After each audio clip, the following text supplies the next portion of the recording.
मनाची संख्या ओळखा बरं हा खेळ घेणार आहोत. हा खेळ बेरजेसाठी आहे. याच्यामध्ये बघा कसा खेळायचा मी तुम्हाला सांगतो. इथं मी 1 ते 15 पर्यंत अंक प्रत्येक ओळीमध्ये लिहिले आहे. बाकीचे गाळलेले आहेत. बघा ए कॉलम, बी कॉलम, सी कॉलम आणि डी दिसतात ना. याच्यामध्ये तुमच्या मनामध्ये कोणता अंक आहे तुम्ही इथं ओळखणार आहे. आता एकाने एका पाठीवर अंक लिहून आणायचा आहे. मला दाखवायचा नाही. चला एकाने या चला. बरं सांगा बघूया. ए मध्ये आहे का?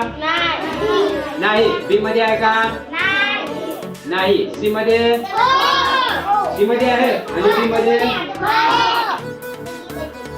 12.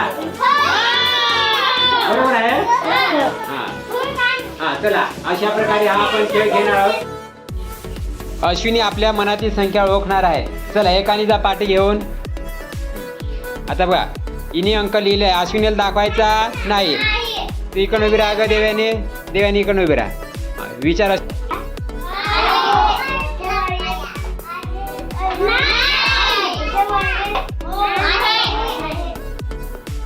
सांगा बघूया. सांग बघूया आमच्या मनातली संख्या कोणती आहे? 11. बघा तिने बेरीज केलेली आहे. झटपट मनातल्या मनात केली की नाही? हा आता बघा आपल्या मनाची संख्या ओळखणार आहे. बघा इकडे महेंद्र आहे. महेंद्र पुढे सगळं महेंद्रची संख्या लिहिली आहे. तर मला माहित नाही. बघितली महेंद्रची संख्या नाही. तर आता सांगा बघूया. ओळख बघूया महेंद्रच्या मनात कोणती. विचारा मला. हा डी मध्ये आहे.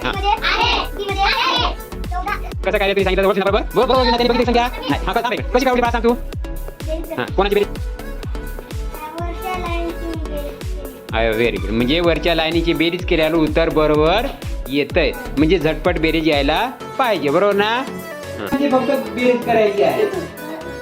समजलं? आता दुसऱ्या गणित घ्या बघूया. तिने 14 अंक धरलेला मनात ना. आता 14चं कसं करायचं बघ. याच्यामध्ये आहे का 14? नाही. म्हणजे हा एक गेला. याच्यामध्ये 14 आहे का? म्हणजे हे 2 आले. हे 2 आले. याच्यामध्ये आहे का 14? मग हे 4 आले. याच्यामध्ये आहे का 14? मग हे 8 आले. आता बघा यांची बेरीज करायची. 8 आणि 4 12, 13 आणि हा एक 11. समजलं? समजलं कसा खेळ आहे तो. म्हणजे ज्याला झटपट बेरीज होते तो हा खेळ घेऊ शकतो.